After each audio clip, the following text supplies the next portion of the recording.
Let the Lord of Chaos rule.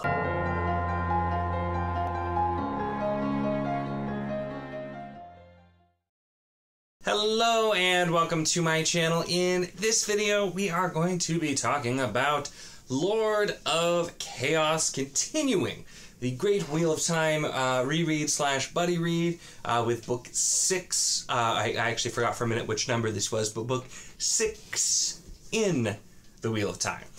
Lord of Chaos is a book that so much happens in, so we're definitely going to talk about it, but this is kind of the book where we really start to get a lot of the big plot lines going that are going to be happening throughout the rest of the next, well, I mean, not necessarily like the rest, but the next chunk of books, a lot of the stuff is kind of being set up here. So there's a lot to look forward to, and so I really enjoyed reading the book, but also it just reminded me of all of the things that are coming up, which it just made me really happy. So this is going to be a spoiler-filled video. I've usually been doing kind of like a brief non-spoiler section, but we're at book 6, so at this point we're just going to go full-blown spoilers, probably for the rest of these videos, but let's talk Lord of Chaos. So this book opens up with showing us a lot more of the Forsaken and Nynaeve. Notably her POVs being, but granted there's a Forsaken in the Nynaeve POV as well. We start to really get to see the Forsaken plotting, working. We see their attitudes toward each other. We start to learn a little bit more about their motivations and how everything's working, and their kind of battle to be the Nabliss, the person who will be second in command to the Dark One should they actually win, and like fighting in the last battle. So it's nice to get a lot more of that. We do get as well with seeing them, seeing firsthand the Dark One who like raising a couple of the Forsaken from the dead and putting them in new bodies, which is also cool and something that we hadn't seen prior to this book. So we get a lot more of that, which definitely is something that I think is cool. Just kind of getting to see a little bit more of that. It's one of those things where the Forsaken, you know, they definitely do some dumb villain things sometimes, but they all are developed. They all have different motivations, reasons for betraying the light and turning to the shadow, and we get to see quite a lot more of that and to see really the inner workings. We will get that more in later books as well, so that's just something that I do really enjoy about this book.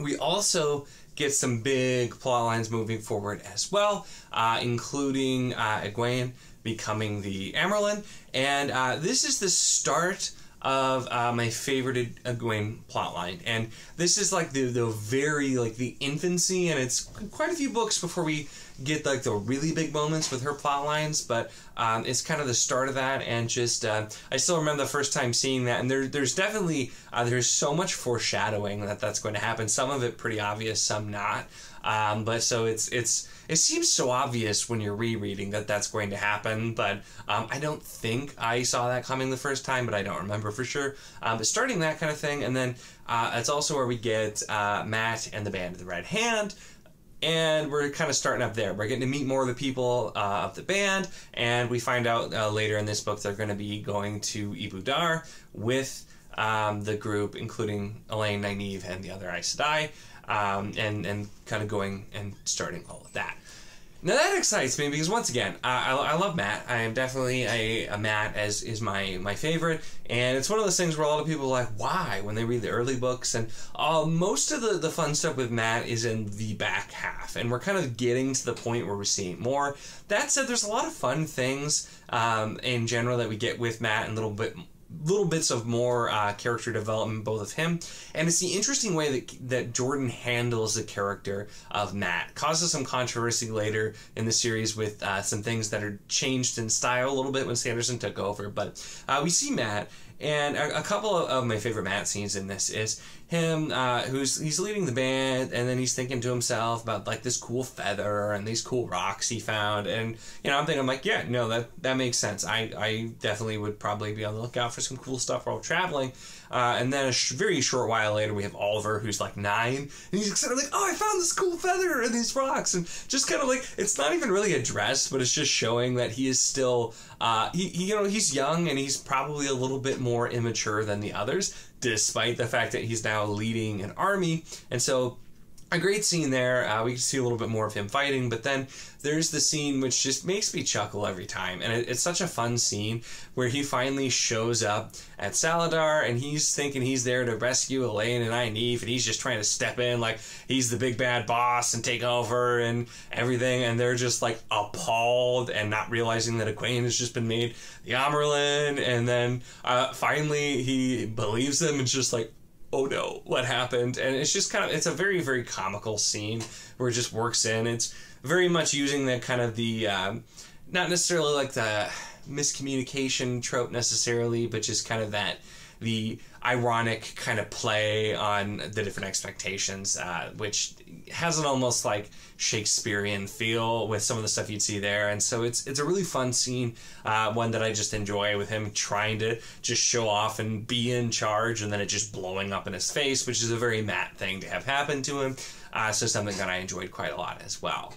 We do get a little bit more Perrin in this book. Perrin was a bit absent in the last book, and we'll get quite a lot more Perrin coming up too, because we spent a little less time with him. But seeing him a little bit more settled into his place as the Lord of the Two Rivers, seeing that, and also kind of getting him ready for things that are going to be happening next, where he just is feeling pulled to Rand and going from there. So a lot more is going to be coming there for sure. With Rand, though, we get some big things happening. And at first, it's kind of just almost like doing the day-to-day things and setting up for the bigger things later. But a couple of the events that may not seem quite as important, but have a huge impact on just like the political situation of the books. We have the different groups of Aes Sedai from the Tower and from Saladar trying to send embassies and meet with him. We see him trying to run Caemlyn and trying to run Cairhien, and doing all these things, and we see the Sea Folk, who I found out previously were looking for Rand and thinking maybe the Coromor, which is their chosen one. And so a lot of working pieces there as well, which will be will have a big impact later on as well, and definitely be explored more, but just some other things that are kind of convalescing here in this book.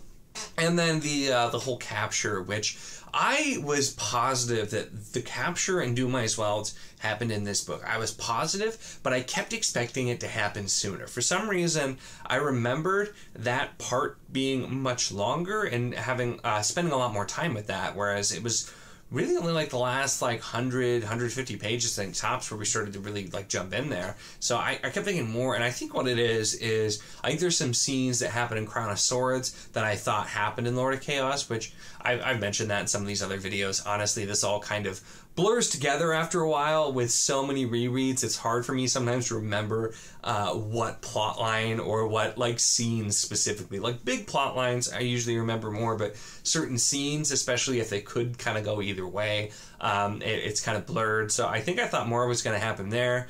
But then it's just a bunch of these scenes I was thinking of. I'm like, oh, I'm going to get those in Crown of Swords. So always just a fun thing on reread as well. But so the capture, which with everything happening, and the capture, of course, is not really what I want to talk about, but Dumais Wells, which is one of the like most iconic scenes in the Wheel of Time. It's the very bloody battle, and there's definitely more where that came from too. Like we do get a lot more really big action battles in this series, but it's a very like bloody introduction to the Ashaman, and the way you see them for just coming and the complete control of them, and everybody, even the Aiel, just being completely appalled and like shocked and just like not understanding what's happening, because it's this killing force that has never been seen before, with the Ashaman, the male channelers that had been set up, still being run by Master Mtame. And so it's just a really great scene, really just like that kind of battle. And also, once again, that sets up quite a lot, and ends with a very kind of like ominous feeling scene, and just with the Aes Sedai kneeling and the prophecy that was mentioned, the unstained tower bending before the ancient sign, and just more of that kind of seeing. I love seeing how the prophecies which are brought up end up coming to pass, and it's not always in the way. And in the earlier books, Rand was trying to make them come true, and then more and more he starts to see that the prophecies aren't necessarily things he can manipulate. It's just things that will happen, and has a lot to do with being Ta'veren and that kind of thing as well. But so it's just really great scene there too, and it's just, there was so much that's kicked off by this book, and I had a fantastic time reading this. I've been enjoying myself the whole read through so far as well. And I mean, I usually do on my rereads, but I had kind of forgotten just how much awesome stuff happens in Lord of Chaos. So this was a really, really great read. Unfortunately, Crown of Swords is kind of the bridge between these books, and then we get to the few slow books. So we do have some slow parts coming up. If you're concerned about that and you're still doing the buddy read, definitely come chat, talk, and we'll help you through. I've read through. I don't skip any of them. I don't skim. I've gone through all of them every time I've done a reread, and there's still a lot of good stuff, and there's a lot of great world building. So that's what I'm going to for those videos. When I do videos for like the slow books, I'm going to try to just talk about all of the stuff that is just packed in there for world building and for other things to kind of really show they are worth still reading, and they do offer something, but we'll cross that bridge when we get to it, of course. But back to Lord of Chaos, just a lot of different things happening here as well, and really, really a lot more to come. You do have... Lord of Chaos does have one of the more awkward... Well, there's a couple of them, I suppose, of the more like awkward scenes that haven't aged necessarily the best, including when Gawain confesses to the Wise Ones and just all the other people that she lied about being Aes Sedai, and they like all spank her to clear the obligation. Little bit weird, and this is granted, I don't think it's the first time. Or it could be the first time, I don't remember, but it's not the last time either way. But we're having this ceremony for the Amerlin, and it's everybody exposes their chest and say, "I am a woman," and it even references they used to apparently do it in the nude. I feel like that might just be a reference to like the old the old jokes and the trope about witches dancing naked in the moonlight around a fire and everything.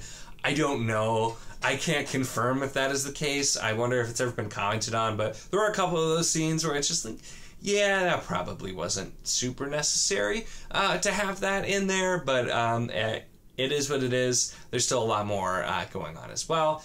We start to see more too with... We spent a little more time, especially during the capture, with some of the Tower Aes Sedai, which we hadn't seen as much from because, you know, where the story's a little more focused on Saladar, but we start to see some of them and the younglings with Gawain and all of that going on as well, too. And so there's kind of quite a lot. Throughout this whole thing as well, we still have different bits and pieces with, like, you know, Morgase with the White Cloaks and trying to figure out and navigate that whole kind of thing. We still have a lot of other, like, smaller plots going on as well.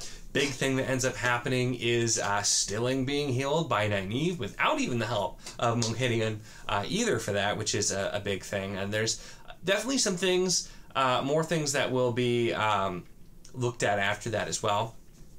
More things that'll come, but just kind of that having that be a possibility, and the way that that affects the characters as well, with them both being returned to the source, Siuan and Leanne, and then despite that not having as much strength, still trying to figure out as well. So we get a lot of movement in these smaller side plots as well. That's also something that continues. We get a lot more side plots, and we'll start soon. It's in the books that are looked at as a little bit slower, where we start to get some more, I think the random POVs is where those start, which are kind of controversial. I've always enjoyed them. It's kind of cool just seeing a random POV for a scene or a chapter to see things happening, but we'll see a lot more of that as well. But all in all, it's just, yeah, Lord of Chaos, a lot of great stuff in this one. I really enjoyed it as well, so I hope anybody who's still going through, or if you've just read it before and are watching this video anyway, I hope you enjoyed it. Definitely let me know your thoughts on this book. You can definitely check out Discord. We've had some channels. Not all of us have been great about posting in there, but I try to at least respond to anything I see posted in the Buddy Read channels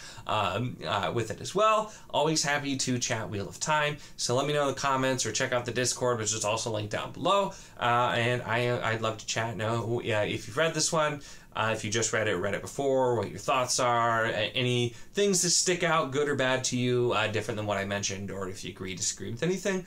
Always happy to have that discussion. Make sure to give the video a like if you enjoyed it. Once again, check the link in the description for the Wizardly Do It Discord if you want to chat books, whether Wheel of Time, other books, any books, or really anything at all. It is a lot of fun, and we would love to have you. And of course, if you enjoy my content, make sure to subscribe.